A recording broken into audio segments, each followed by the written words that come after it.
We are seeing people still coming in. Okay, Okay, we can yeah, just admit them as we go. yeah. Probably we will like really begin in about 3 to 5 minutes. We'll just No problem. yep. Okay. So those who are already in, good morning. Thank you for taking your time out to be here today. All right, to join us in this fireside chat, which is something really, really new for both of us here. Uh, as you can see today, we have a special guest, Dr. Diana-Lea. She's a psychotherapist. You are from the US like decades ago, right? And you came to Malaysia. So Yeah, you have, yeah, 2007 I came to Malaysia. Been here ever since. wow. So would you like to like probably talk a little bit about your maybe your experience in Malaysia and what you've been doing here, just to allow the audience to get to know a little bit more about you. Okay, gosh, I will try to be, very succinct. It's an extremely long story, but I'm sitting here right now because I once lived in Beijing, China from 1993 to 1996. And yeah, when I was living in Beijing, they networked me to a lot of different places in Southeast Asia. So then I will just fast forward. Um, yeah, so like between the years of 2002 and 2007, I was kind of back and forth. I lived most of the time in the US, but twice a year for about a month, I would come here, do consulting work, presentations, work with schools, etc. And then it was the summer of 2007, and found me. I didn't find but Oh, again, long story short, reached out to me for a full-time professor post, mm, and by that time my kids were grown, and it was just the right time for me to make the permanent move. mm. So for 14 years up until 2021, I was a professor at but then in 2021 I turned 60, so it was mandatory retirement. But even when I was at I've always had my own private psychotherapy clinic. And as we speak today, I see about 50 people a week. My youngest client is 4 months old, and my eldest is 84 years old. And I have everything in between. I have Quite a multiple, sorry. quite a diverse range of clients you've had. Yeah. Yeah. So anyway, yeah, I do play therapy, expressive arts therapy, psychodynamic, Jungian based therapy, relationship coaching. It's all on my website, Mm. So you can just Google up my name, and it's all in there. Okay. All right. So thank you so much, Dr. Dinah, for the light introduction. I'm sure most of the people here, if all of you were to have attended a previous community webinar, you have uh, known me in a certain extent, right? I've been with you guys for quite some time. Hello, everyone. Good morning. And I'm seeing quite a number from Indonesia today. Is that right? Um, could you say hi? Just so I know that I'm getting it right. Hello, hello, hi. Hi, welcome. Thank you so much. Thank you so much. Okay. So as we are aware today, our topic, our theme for this month is all of rest, sleep. And today our topic is unlocking the power of restful sleep. So we how many of you have ever gone to bed like feeling really exhausted? But the moment our head hits the pillow, our mind is still wide awake. Then we would, drift off, looking at our phone, doing something Hmm. else. Yeah. Okay. All right. And this experience is actually more common than we think. And it actually says a lot about how our brain and body relate to sleep, right? And I think most of us here already know that sleep is one of the most important thing, right, as we are living. But somehow it also it's also quite tricky in a way that most of the time it's the first thing that we might look into sacrificing when life gets overwhelming, when life gets busy. Yeah. So maybe today the question might not be necessarily about whether sleep is important or not, but what makes it hard.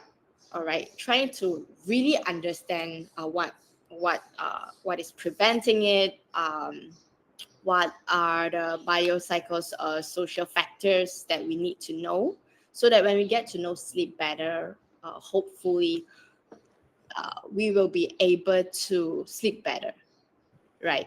And I'm just wondering, Dr. Diana, with so much experience, years of experience in psychotherapy, with so many different kinds of clients, right? Hmm. How often does the theme, of not having good sleep comes up in your session that actually play a big role in impeding their progress, so to say, their healing or their performance at work or just general well-being? Yeah, I understand your question. The simple answer is it comes up a lot, but it comes up in many, many varying degrees, to just a little bit every now and then to something very chronic. But again, bio, psycho, social, you can't isolate those three. If you're having any type of sleeping difficulties, you Mhm. know, not just can't fall asleep, but then can't get up, you have to very closely look at Mm, all three of those compartments, such as mm, bio, that is your physical self. You know, I always recommend people go and get full blood tests where they mm, look at your H counts, hypoactive thyroid, cortisol mhm, levels, sugars, hormones, the list goes on and on. To mm, first rule out, well, either rule out or rule in if there's anything biological that first needs medical attention. mm, Then, if that's a clean slate, we look at the social aspects of it. mhm, What is your social life like? Is there recreational drugs involved? Is there uh, social drinking? And again, I'm not talking about addictions, just are these sorts of things part of your life? Or are you on prescription medication that has a side effect of oversleeping, undersleeping? The list goes on and on. As we all know today, everybody, myself included, are on the screen. We're all on the screen right now. That can interfere with sleep, the blue lights, as they call it. And then there's also the emotional or the psychological component. Uh, again, are you depressed? Are you in a state of bereavement? Are you an anxious person or whatever? You know, do you have some clinical diagnosis? Are you on the spectrum? Do you have gifted intelligence? That's overlooked a lot here in Malaysia, and that mm, can be a big factor. So mhm, so many things, if especially if it's a chronic sleep issue, so many things have to be scrutinized and looked into to really get successful help. Long mm, story short, yeah. mhm. Food, the food you eat or don't eat plays a part. Yeah. Yeah, absolutely, absolutely. So there's a lot of really important information that you just consolidated from many aspects, from Uh-huh. many different aspects. And what I'm hearing, the theme sounds almost like mm, the mind body connection, Hmm. right? In the sense that, of course, uh, our relational environment, social environment is important, but at the Yeah, same time, we have to bring in the importance of acknowledging that, hey, there could be something going on in our body that is not psychological. absolutely. Yep. Yeah. And there are biochemicals in our body, hormones, neuroendocrine system, where we have to consider like giving it a check, right? Before we can jump in and really talk about therapy, right? Correct. Things that we in therapy, right? Hmm. So, like what you said, we can't eliminate either one of those, right? They Correct. have to be together. So there is this connection between Right. our physical, yeah, Yeah.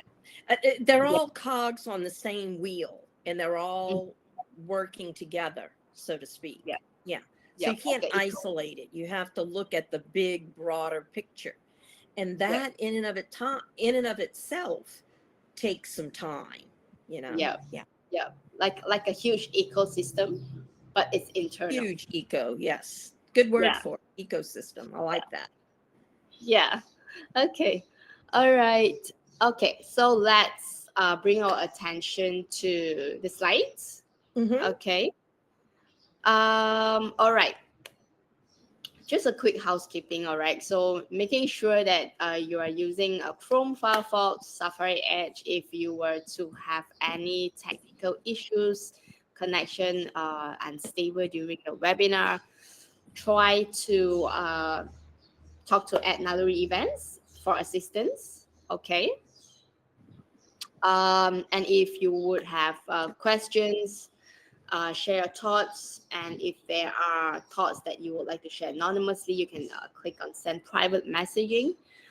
And also at the end of the webinar of this fireside chat, okay, we will be sharing a PDF document. Okay.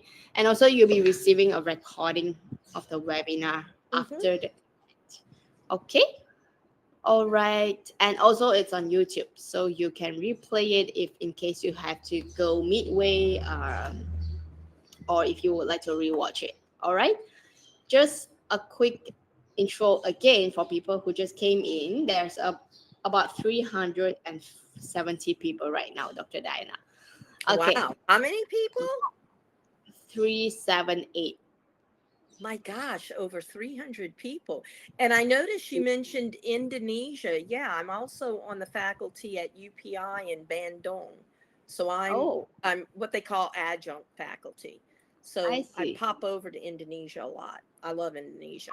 Oh, okay. Would you like to like say hello to our Indonesian? So hello everybody. Hello to Indonesia and from wherever you are. Happy that you're here.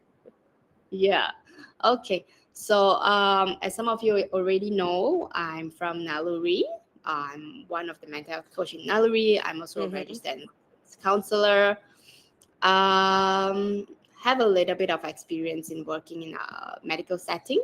Okay. And this is Dr. Diana. Like, would you like to like just a quick one? Well, hello, everybody. And I think most of you were here earlier before we officially started. I am American, but I have lived in Malaysia for nearly 19 years now. Retired professor from UM. But above and beyond that, I've run my own private clinic.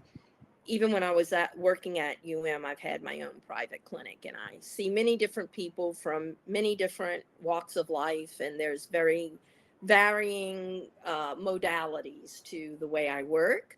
I have a very reader friendly yet very in depth website. So just Google my name, and I'm all over the place. All right. Okay. Thank you, doctor. All right. So, would you like to start with probably talking a little bit about sleep disturbance, and we'll move along.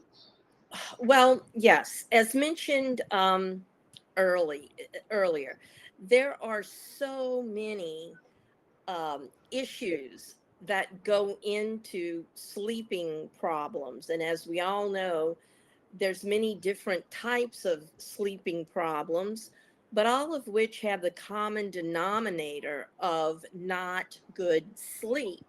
And I've kind of been skim reading the chats as they come in, and people are asking things like hormone changes. Absolutely, hormone changes, especially women in premenopause or menopause. Um, Very different sleep cycles. And men, I think they call it andropause or something like that. But definitely, as we get into the second half of adulthood, like 45 and beyond, hormones are going to play a part. But we just can't jump right to, oh, it's hormones, I'm in menopause, or something like that, because there could be other factors. It's sort of like if you go to the doctor and you cough, the doctor can say, yeah, it sounds like the flu, but he doesn't really know if it's the flu until he draws blood, does whatever tests. Maybe it's pneumonia, maybe it's bronchitis, maybe it's COVID, maybe it's allergies. The list goes on and on. So anybody who is having chronic sleep trouble, now we all go through special, stressful periods in our life where nothing's working really good. Okay, that's just normal. But if it goes on past a week or two, we need to look deeper into what might be going on, and we can't just jump to conclusions. Many factors have to be looked into in detail. Yep. Totally agree with you, where you actually pull in the analogy on in the medical setting, Yeah. right? Where they are doing like multiple kinds of tests, investigations, differential diagnosis before Yes. jumping into like being certain what is the problem, because sometimes it could be a myriad of issues happening together, Mm-hmm. or it could be just little things, right? If there's only one isolated issue, it could be fine, right? We can cope with it. But when there are different mini issues happening all together, it could have a compounding effect. Definitely. But sort of as the slide mentions, all three of those components, biopsychosocial, what we call it, um, the more in harmony they are, the better your quality of sleep. And what I mean by in harmony, when you can honestly say, no, I'm not watching the screen too much, I'm not over drinking, I'm aware of the side effects of prescription drugs or whatever, then the better sleep you're going to have. Yeah. Yeah. So, and that brings us to, I believe many would like to understand what would disrupt the harmony, right? Yeah, before I get into that, one other thing that's coming up a lot here in Mm-hmm. KL over about the past 6 years, 6 months, not 6 years, house mold.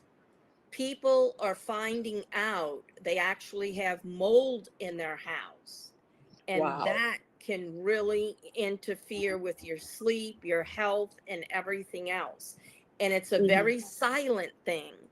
Um, but yeah, that's another thing I've started asking people to do. Get your house checked and be sure there's no mold or the air con filters are clean or whatever. Because there's all these things that are just so easily overlooked but can be a contributing factor. Okay, so looking at this slide, I'm sorry, your question was how can we help get balance in those three areas? Is that your question, honey? Yeah. Yeah. Well, be aware of yourself. Have regular health checkups. Even if absolutely nothing is wrong, stay abreast of routine physical checkups, whatever. Step back and take account of where you're putting the majority of your energy in life, meaning, are you working 60-hour weeks or even 50-hour weeks? Well, you're human, and that's a lot of work. And it can actually get to where you think you're doing okay, but you're really just running off of adrenaline. And eventually you're going to crash and burn. And I see that a lot with medical doctors. I get medical doctors in here. They're doing housemanships, I think you all call it. Some are full-fledged doctors, but some are still in that very hectic internship part. They're literally working around the clock 3 and 4 hours. Where I'm from, that's against the law because you can't be an efficient doctor and you're only operating on adrenaline. But we don't need to get into the particulars of that. But it's not Mm-hmm. just doctors, it can be other jobs as well. Some Mm. people too, I'm seeing this, are very into gyms and workout routines. Mm. That's good, but taken to the excess, it's not good. Mm-hmm. Okay. Yeah. Eating. Are you eating the right things at the right time? And that varies with age, so to speak. Um, you know, in an adult frame, through our 20s, maybe our early 30s, we can just eat whatever we want, and the body's really good at sloughing it off. But once you get past 35 and moving along, your body doesn't tolerate junk food as it used to do in your younger years. Yeah. A big thing coming, I guess you would call it the social aspect of this. They're all intertwined, but social emotional. Who are the people in your life? And are they life giving people to you, or are they sucking the energy out of you? Whether they're family members, colleagues, friends, enemies, whoever these people are. It's important to have people in our lives who are not vampires. I think you know what I mean when I say that. Now, yeah, we could have one of Mm-hmm. those difficult bosses. I need to work. I Mm-hmm. have to pay my bills. I can't resign. Fair enough. But a lot of times we can step back and, how do I manage this boss more successfully within myself, so to speak? Relatives can be a pain. We all know that. It's like, okay, well, this is family. I can't really kick them out of my life. Fair enough. But be aware of who the vampires that are sucking your emotional energy, even if it's just a little bit, and be aware of that. And a lot of times, even though you're not going to run away from your job or your family, there are things you can do to make that a lot simpler within yourself. But it's a case by case, situation. Mm-hmm. What works for Tom doesn't necessarily work for Mary, and so on. Yeah. Yeah, absolutely. It's very contextual, Mm-hmm. right? There are many nuances to even the similar situation, right? Right. And what I'm hearing is also how good our body is at in adapting, Right. right? Yeah, as human, through the years of evolution and adaptation, that's one of our survival skills. That's what made us more powerful, more intelligent, because we are made to adapt, right? So sometimes even when we feel like, oh, we can handle that, we can push through certain stresses, right? It can be work stress, relationship stress, or we can even adapt to not sleeping, right? Exactly. You can adapt to it, but it's still wearing on your body. And I'm kind of You're right. skimming the chats as they come through. Mhm. Somebody mentioned a daughter with autism. Well, where there is an ocean, there is water. Where there is autism, there is sleeping disturbances. It's Mm, usually insomnia. They can't go to sleep, but sometimes it can go the other way. And mm, there too, it makes it difficult because they are on the spectrum, but mm, it's certain, there's just certain types of foods they should or shouldn't be eating. There's certain types of activities you can do at night to wind them down, so to speak. But yes, it is very, very symptomatic of autism. Somebody mm, mentioned talking in their sleep or sleepwalking. That does mhm, come underneath that umbrella of sleeping disturbances. Now, when we sleepwalk, it comes from a place of anxiety, and the person, or it can be a side effect of drugs. mm, Yeah, a year and a half, very short story. A year and a half ago, I had surgery, so I went under general anesthesia, and mm, that messes up your cardial rhythms. And mhm, so, trouble sleeping, the doctor gave me still knocks. The mm, side effect can be memory blackouts that happened. I mm. have a memory like an elephant, and also sleepwalking. And Okay. I knew that I was sleepwalking when Mhm, I went to bed wearing one thing, woke up the other in the next day wearing something totally different, and what I was wearing the night before was in the trash can. So oh I just wow. went off that drug. But people who sleepwalk don't know they sleepwalk, and they don't Mm, know what they're doing. Okay, mm, it can be very dangerous. But if it's not medication, sleepwalking and talking in sleep usually comes from a place of trauma and mm, anxiety. And that has mm, to be looked at case by case. Yeah. mm. Yeah, I'm hearing you on that.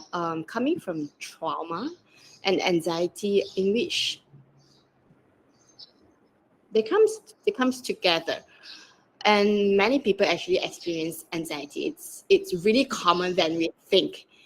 And the word trauma, maybe for some, it might not be like a household label or a household experience, because sometimes we might not be aware that what we have been through Hmm. is actually traumatizing, right?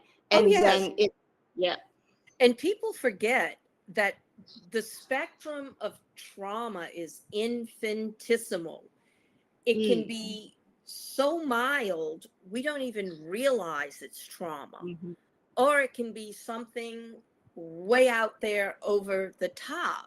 But just a simple off the top of my head example, if you have a child who has parents who are always complaining, you need to do more math homework, you only got a 90 in math, I want 95 next week or something like that, that's traumatizing. Or mhm, if you're teasing somebody, oh, here comes little bit again, because I had a kid like this, very short for her age, and she mhm. acquired the name of Little Bit, but it was derogatory and it was traumatizing her. Yeah. Absolutely. Yeah. So I guess we can sort of like summarize on what disrupts sleep. It's actually not a separate matter. It's not just okay about sleep. We practice good sleep hygiene. We do not look at phones 20 to 30 minutes a night before sleep. It's not an isolated habit, right? No, it's It comes from accumulation of what happened, Mm-hmm. right? And even throughout the day, throughout the weeks, right? And at some point, it will come nudging at us, Yes, it will. right? Yeah. Okay. All right. Okay. I guess we have covered this one. Yeah. Yeah. Okay. All right. And let's take a look at. There's actually a lot of questions, and Dr. Diana has covered some of it, Yeah, I'm right? trying to And kind of skim them as they yeah, come through. Yeah. Uh-huh. yeah, they're actually very eager in finding out the hows, the how to get better, how to improve it. Some Okay. are even taking magnesium, which is pretty common nowadays. It is, So and what's the yeah, melatonin gummy bears and stuff, and that, that's what's your non-chemical. It's what's your okay. But again, if we really, really want long-term peace, change that is going to not just last a day or two, a week or two, but ongoing good sleep, we really need to know where this is coming from. Like, you can take the melatonin gummies and get a good night's sleep, but you'll have to be doing that for the rest of your life. It's sort of like, I use this analogy all the time in my work, not just in relationship to sleep, any part of life. If you're going to build a house, the first thing you do is lay a foundation, and then you build your house. Well, within time, all land shifts. So if the quality of engineering that went into building the foundation, not the greatest, foundation cracks. Now, you don't see it because it's under the house, but you'll be sitting in your living room, and then all of a sudden you see this crack going down the wall. If you like me, it bothers you. Paint it, patch it, hang a picture. Okay, I'll forget about it. 6 weeks later, the crack comes back, because that's the symptom. The problem is a cracked foundation. And so until you call the engineers, jack up the house, and fix the foundation, the problem comes back. So the deeper question: are you serving the symptoms, or are you serving the solution? And to serve the solution, you need to get underneath the house. It's time consuming, but again, you'll be patching that wall for the rest of your life. And sometimes the house falls down after it cracks for too long. yeah. Wow. Listening to this analogy, it's wow. I think it describes quite effectively in what's actually happening in many of us, whether or Mhm. not we are aware, whether or not we are conscious, Yes, um, right? And there's an importance in also learning to how to build that courage to look into ourselves and to really look inside what are these noises about. exactly. It's always very important. Somebody was mentioning power naps, 15 minutes. That varies people to people. I can't cat nap. If I sleep for 20 minutes, I need at least 2 hours. Other people can cat nap, and they do beautifully with it. My husband's like that. He can nap for 15 minutes and it's like he had 10 hours of sleep. Don't know how he Wow. does it. It doesn't work for me.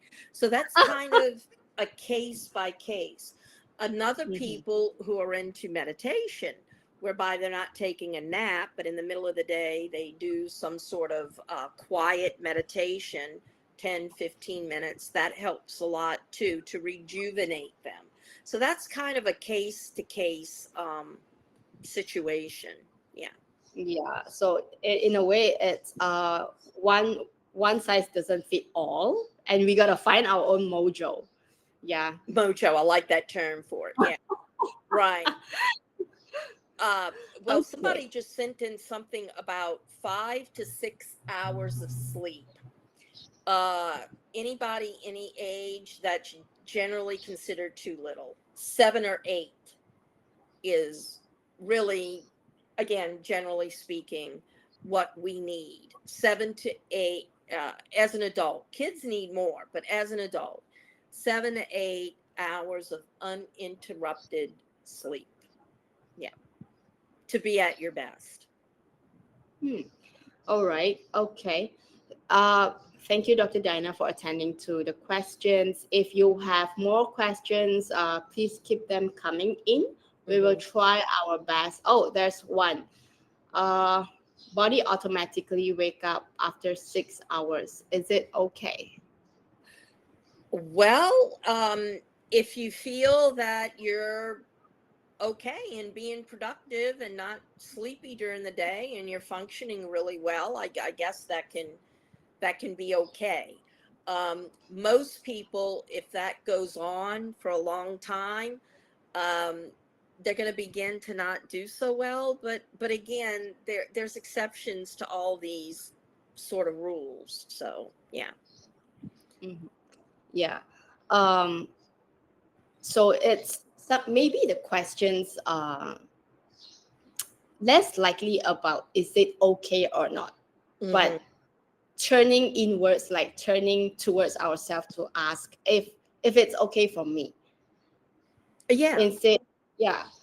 I mean, are you living what you consider to be a good quality of life? Mm-hmm. Somebody just said, how do you know if it's good quality sleep? The easiest way, are you dreaming? Now, I know a lot of people say, but I never remember my dreams or whatever. That's not important. But the bottom line to a good night's sleep is, are you dreaming? If you're dreaming, that is deep quality sleep. Unless you're having something like PTS, nightmare dreams. That's different. That's flashbacks, that's trauma related. That's not the type of dreaming we're talking about. We're just, typical night to night dreaming. Doesn't matter what the content of the dream is. Just if you're dreaming, you are in deep sleep stage, and that's good. That's where you want to be. All Is a right. handphone app I guess a hand phone app. I can't keep up with all this technology. I'm a techno dinosaur. I mean, you saw how long it took me to sign into this platform we're on right now. So I mean, I guess it's pretty good, but I'm not the techno expert here by any stretch of the imagination. Yeah. Yeah, I think to the best of I think with the limitation of knowledge in my tech exposure, right? I think it can definitely serve as a reference point. Uh huh. uh yep, but at the same time, try to find a way to work around with the information that is being gathered from the app instead of Yeah. fully relying on it. Yeah. Maybe you can use it as an idea or something, because I think it can track how long you've been sleeping. Somebody just said something about light sleep 6 hours, deep sleep 30 minutes. Now you need deep sleep the 6 hours. Yeah, preferably 7 or 8. Yeah. Oh, Juhari here mentioned about dream, and Okay. you were pretty experienced in like analyzing like Yeah, I people do the dream analysis. yeah. Like I'm on an okay, yeah, he's saying something like feeling okay, so in the dream he's dreaming about something that's making him worried or tired. He's saying something like that. uh okay, so your question is, I'm dreaming, I'm having deep sleep, but I'm tired. And that can be a very short tired as you wake up. But usually that tiredness from the dream, it dissipates after a matter of minutes. If it doesn't, it could be a sign of something at an unconscious level, perhaps trauma that needs to be looked at. Yeah. Um yeah. Yep. So if anyone is like interested in knowing more about dream, feel free to like send a private message to Dr. Diana Yeah. here, and I'm sure she will be attending to you soon enough. All right. So, and as we have already mentioned and discussed about earlier, right, there are medical and substance factors, drugs, Yeah. right, could be in play. Okay. So the key clinical message here, we have to consider ruling out the physical factor, the medical factor Yeah, and before. that's the black and white factor. So we always go there first. You know, Mhm. emotional, social situations, that can be kind of nebulous. Is there a problem? Is there not a problem? But the biological, medical stuff, that's black and white. So we've got Mhm. to look at that first. Yeah. That's our data, yeah, Yeah. our body biological data in our body. Right. Yeah. Okay. And also to be able to acknowledge that when we have sleep disturbance, sometimes it's not as simple as the technical stuff like um, okay, like sleep schedule, screen exposure, or even food choices, activity in bed. Sometimes it, like as what Dr. Diana mentioned, it could be deeper than that, Mhm. Mhm. right? So there is a way to look into it. Yeah, to Definitely. Yep. okay, Mhm. all right. And also from a neuroscience point of view, um, our front brain is in charge of logical control, right? The adult, we call it the adult brain, Yeah. right? In a very simple term, right? And amygdala is a center for emotion. We call it the child brain, Right. right? So if we could notice, it's actually very common when we are exhausted, when we are hungry, Mhm. we tend to not be able to do stuff. We tend to be cranky, we snapped easily, we get Right. impatient, right? So there comes when, when we do not have enough rest, it doesn't matter, sleep, stress, they're all intertwining together. It's really hard to pinpoint one activity, one issue, right? Definitely. Yeah. Yeah. So in a blanket term, it could be like if something in us is not well, when we are not taking enough rest that we should, Mhm. like a computer, definitely we will not be able to function well. The Right. computer can go laggy, right? The Right. computer can act up, right? So it's actually very similar to us human. Mhm. All right. And also, as we have already discussed, sleep is active brain work. It's part of neurological processing, Right. right? So when we have enough sleep, sleep is actually one of the most important thing, right? It helps regulate our biochemical in our Mm. body. It helps clear toxins, metabolic waste, strengthen, consolidate our learning and memory in the day. So things like that. Okay, and also there are people that talk about REM, right? The rapid eye movement sleep, where there is this sleep cycle that generally every one of us would be able to achieve, like probably 3 to 4 cycles, minimal or less if we sleep very little, right? But the ideal would be probably 4 to 6 sleep Mhm. cycles, where each rapid eye movement sleep would be longer than the one before. So, for example, when we are in a awake sleep, all right, when we are awake state, we are about to fall asleep, transitioning to a light sleep.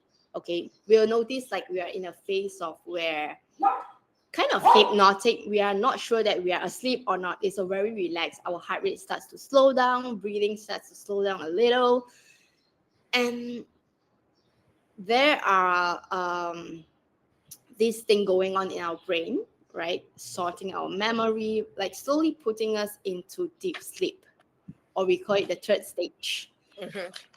And that's where it does more important stuff, right? Deeper stuff, tissue repair, immunity work, right? Supporting our recovery, actually. And then after that, it will bring us into REM sleep, where there is dreaming. So um, if I am saying this accurately, when you are dreaming, you are in REM sleep. Is that accurate, Dr. Diana? But that's accurate. Yes. Yeah. Okay. All right. Okay. So essentially, I guess what we are trying to play here is sleep is non-negotiable. We Correct. understand that it is hard, right? It can be tricky. Everyone has different rhythm, different schedules, but try to make time.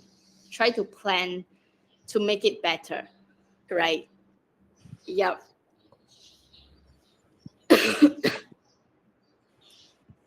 Okay. All right. What's I'm just reading this. What Hmm. supports sleep? Overall good mental health. All these other things that we talked about, yes, but if there's no biological problems, mental health, good strong mental health. One of the comments I glanced at said, I tend to dream about my day at work, so I wake up even more tired. Let me just quickly say this as somebody very highly schooled in dream analysis. Dreams are never insignificant. Dreams are here to help us learn about ourselves and help us know what's going on that maybe is not right or what's going on that is right. But dreams are never literal. They're often symbolic, like a purple dog with three heads. What the heck could that be about? But it's about something.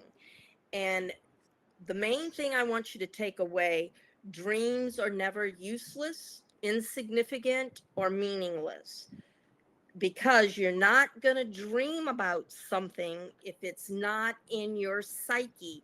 It may be in the unconscious psyche, but it's in your psyche. And if you're continuing, just as an example, if you're continuing to dream about work, uh, what's that all about? What about your work? How are you feeling about your work right now? What's going on? Okay.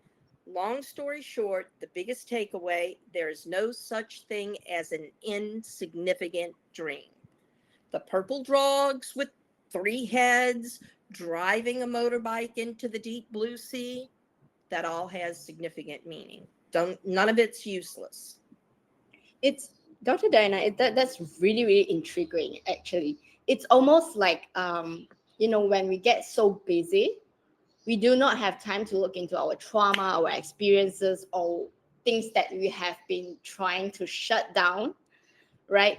So when we sleep, that's the time where our brain process it. Because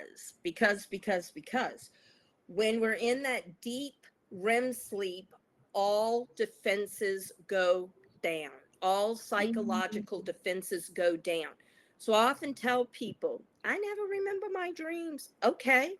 When you wake up, what is the first thing on your mind in that split second?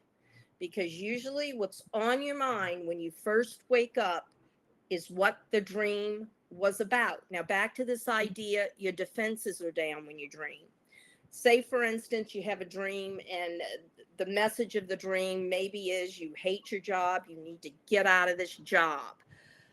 Okay, but then 5 minutes go by and your rational brain has already said, but I can't get out of this job. I have to pay my bills, whatever. Fair enough. But at least respect it enough to know maybe I need to do an assessment. Do I want to continue in this career? Do I want to start window shopping for another job? Well, because our rational minds can talk us out of things ASAP. Yeah. Mm.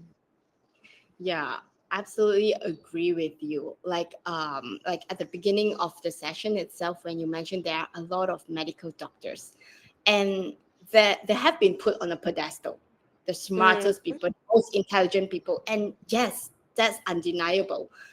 And there is this part of them where they use a lot of the intellectual part of them. They are very intellectual, and most of us are, and that's the beauty and mm-hmm. uniqueness of human. As as we grow older, right? It could be social norms, social expectation. We Oh, have to yes. consider so many things, and we have to always think whether it's right or not, whether it's reasonable, whether it's rational. It all taps into the part of our brain that is intellectual, Correct. right? And who has time for emotions? Emotions are for the weak, vulnerable, right? It drags us down. And but the truth is, yes, it's true that we do not let our emotions sit at the driver's seat, right? But it's information. It gives Correct. us things. It gives us signals, and we have to Right. learn to lean into it. Yeah. Absolutely. There's another one that just came in. Lack of sleep makes us feel sleepy, but too much sleep makes us feel sleepy. Absolutely. It can go the other way. And people who are sleeping too much, now I'm not making a blanket statement here, but a lot of times it's depression. When people are depressed, and there's many different types of depression, so it doesn't really matter what type, you will be sleeping more, and yes, it's going to make you even more sleepy. So that needs to be looked in as well. Again, it could be prescription medication related. Lots of things, go into the mix here. Yeah. Yeah, sometimes we need the help of medication to help us to tune what's inside, so that we Yep. have enough capacity and space Correct. to. Yeah. Okay, I think we are about 8 minutes left. Okay, a bit tight, but I guess many people are asking about the how to do it, right? How to support themselves. Well, Mm, stay in check with yourself. Stay in check with yourself biologically, socially, emotionally, the whole 9 yards. Don't take anything for granted. And don't be afraid to put yourself first. You know, people can fall into this trap. Well, I'm being selfish. I have 5 little kids. I don't have time to think about myself.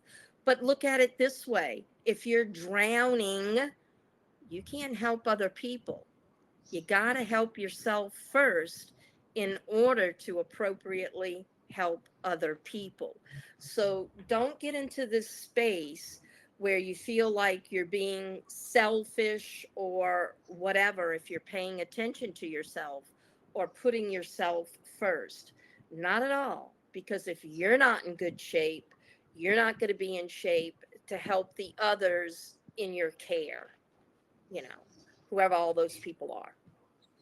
yeah, definitely. It's it's less about the question of being selfish or not, but it's more Right. about how can we help ourselves first, because once we know how to help ourselves, we know how to extend that help to similarly, Be a good role right? model. Yeah, Yeah, if we do not know the ways to care for ourselves, to love ourselves, how are we to preach that? absolutely. I mean, you can't right? be a tennis coach and never play the game, you know? And that would be resentment, Hmm. frustration, blaming, Yeah. Yeah. right? And that's not gonna look pretty if we are extending ourselves too much in the name of being selfless. Yeah. Exactly. There. Yeah. Okay. Would you like to go ahead with this, Dr. Dinah? Okay. What is this? Work with the body. Mm-hmm. Oh yeah, morning sunlight, that can be a game changer. Somebody recommended to me once, and I tried it, and this person made very much a believer of me. The sooner you can get out of the bed, out of the house, go into the bright sunlight, um, that vitamin D, I think it is, big help. Very, very big help. Try to get a common time frame to your sleep. Using myself as an example, I'm sort of a midnight to 8 a.m. person. Um, that wasn't the case when I was younger. Well, I'm ageless and timeless, but whatever. I'm 64 if you want a number now. I only look 25. But when I was younger, it was more like 10 o'clock at night and I'd be out. But now, in this part of my life, the natural rhythm there is about 12 to 8. Yeah. So find out what your natural sleep time is. But in order to find that out, you have to have other things in a good place.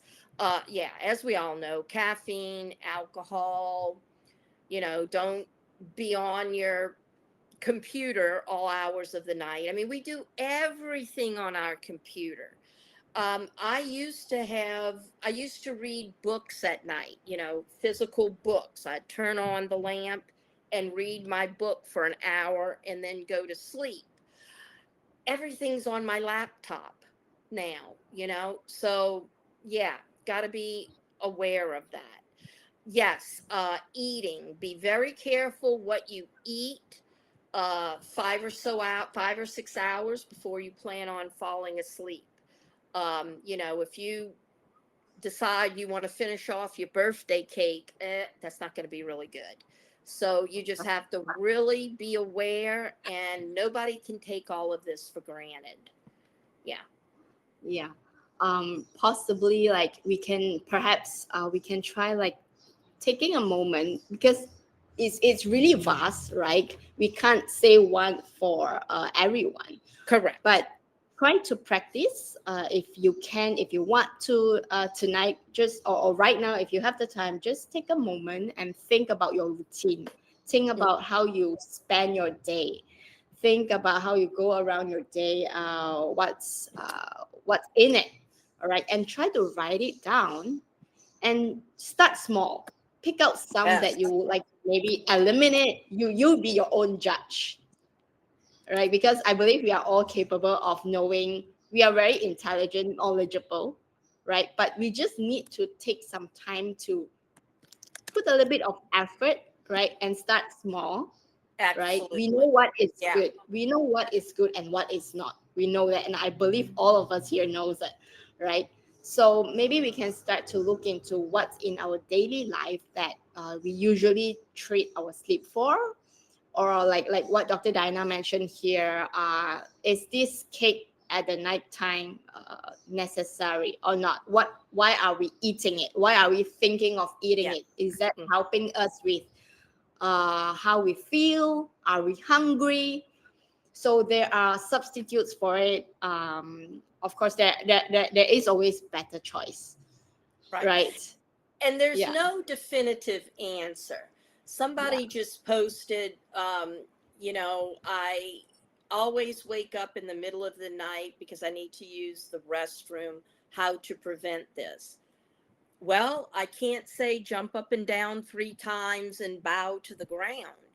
That sounds like it could be something medical going on down there. So you need to go have it looked at. Any of these situations, There is no definitive answer. I can't, it's, oh, I have a headache, let me take a Panadol. Doesn't work that way. You need to investigate what is going on. Okay. Yeah. All right. Okay. Nervous system regulation. I think our body is actually, think of it like a plant, Right. right? We are very receptive to lights. Our body are made of living cells. So when we detect, we are human, we are full of senses, right? Correct. When we detect light, and we have been Correct. trained for as long as we are alive that nighttime is for sleeping, right? Things shuts Correct. off. Our body understands that. Our body knows that. So if there is even just a teeny night light or the phone light, it can serve as a stimulus. Right. Yeah, and the room where you sleep, you've got to protect that environment. I mean, is there a lot of noise on the street, or do you need blackout curtains? Check that out, you know? Sometimes we Yeah, need to move the bedroom to the other side of the house or whatever. But yeah. yeah, it's actually very helpful to have blackout curtain. Yeah, it is. It is. I have a child. My child is about 6. So when he sleeps in our house, the curtain is not blackout curtain. It's Right, right. can goes through. So he would wake up when the sun rises. Mhm.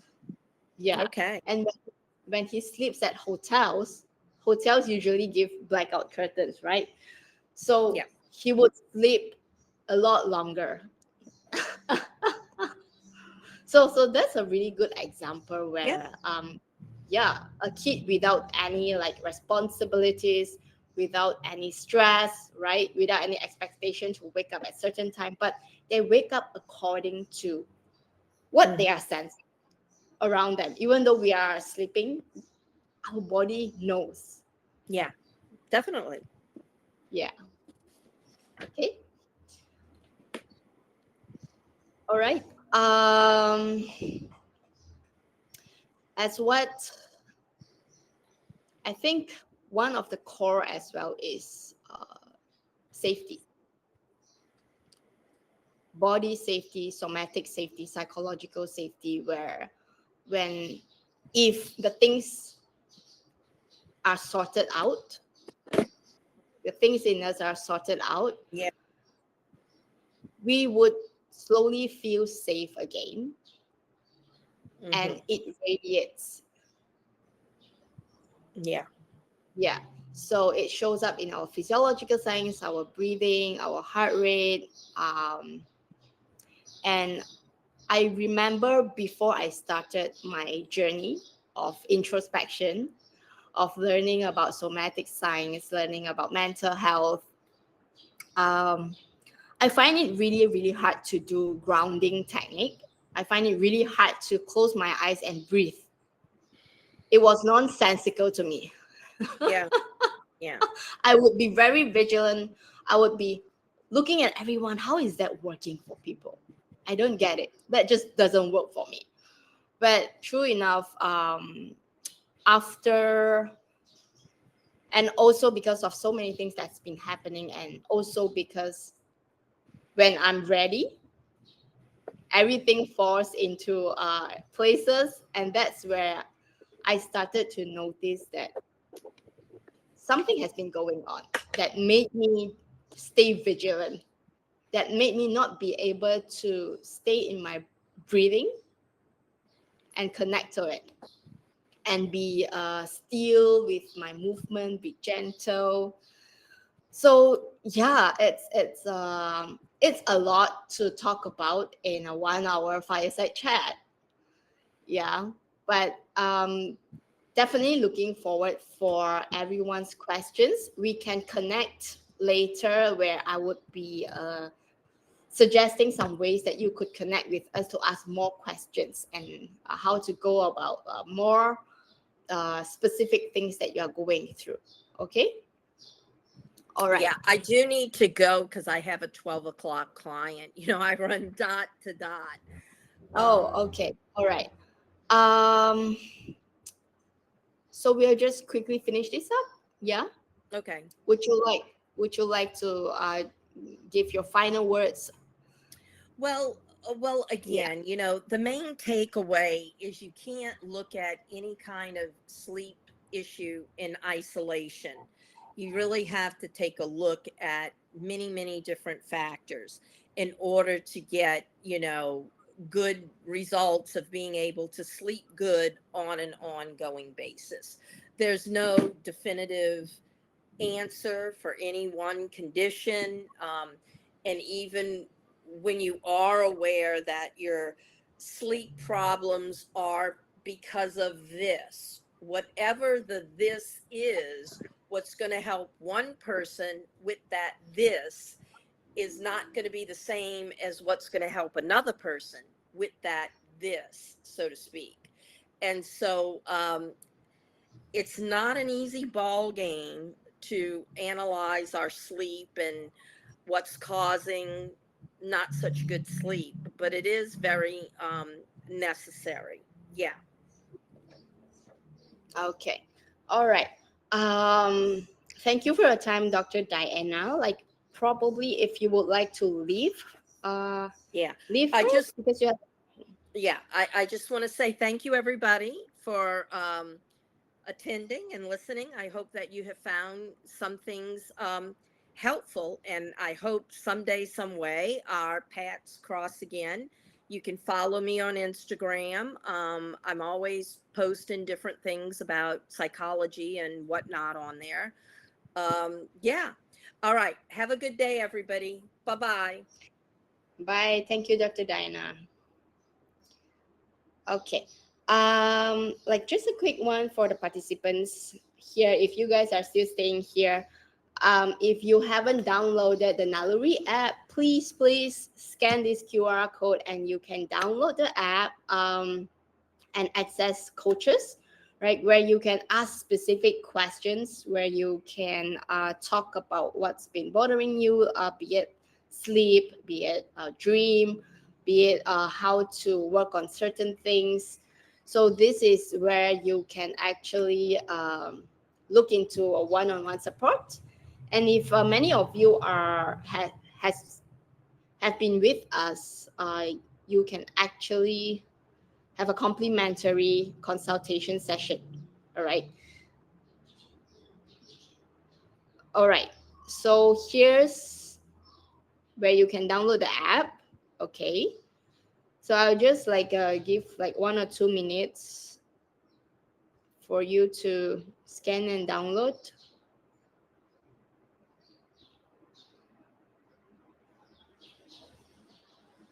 All right. Okay. And this is the link to our Facebook and Instagram. Okay. So you can follow us. You can follow Dr. Diana. All right.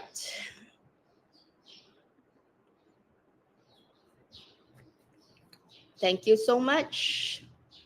If you have any questions, you can still ask. Maybe 3 more minutes until 12:10. Okay, which one? This one?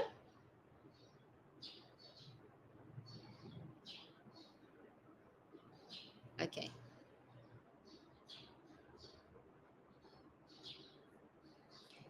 So if any of you have questions, please connect to your coaches or you can set up a consultation session. Okay.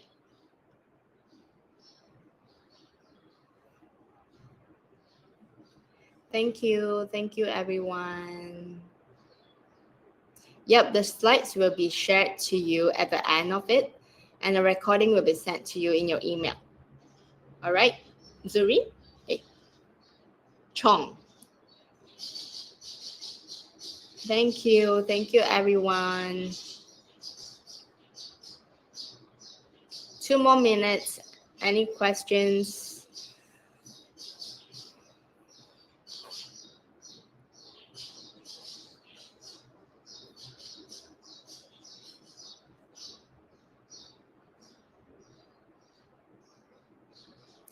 Thank you.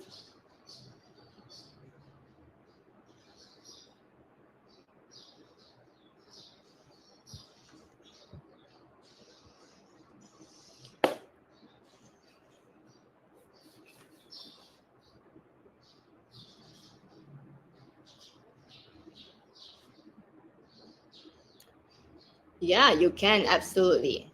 Make sure it's a non-stimulating book, like something light and easy, or something that can make you feel relaxed. Is there any survey form to be filled? Thank you for answering my question. Thank you. I believe there would be a survey form. Um,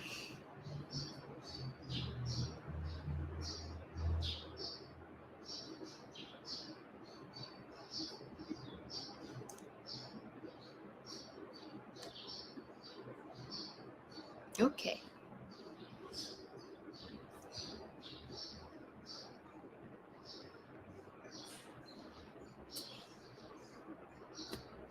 For the melatonin,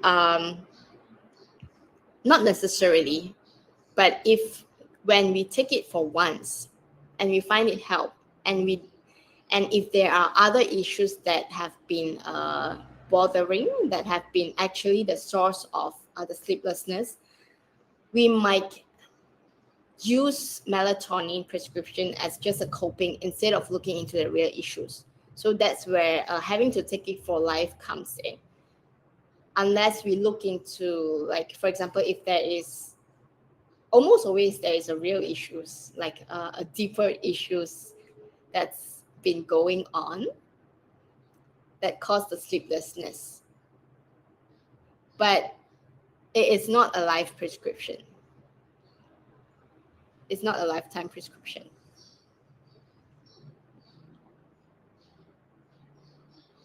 Okay? All right.